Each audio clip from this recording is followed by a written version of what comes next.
Are you tired of digging through Gmail settings just to export your contacts? Learn to export them in under 2 minutes. First, we'll navigate to Google Contacts. Then, select and export your contacts in your preferred format.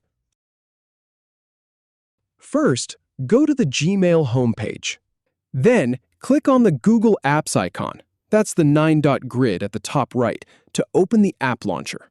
Now, click on Contacts to open your Google Contacts. Select the contact you want to export by clicking on it.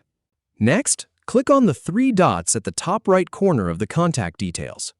Then, choose Export from the drop-down menu. You'll see options like Google CSV, CSV for Outlook only, or vCard for Android or iOS. Pick the format you need. Finally, click Export to download your contact file. If you have any feedback or if any info is inaccurate, please leave a comment below. We'll do our best to answer or redo the video if needed. Thanks for watching.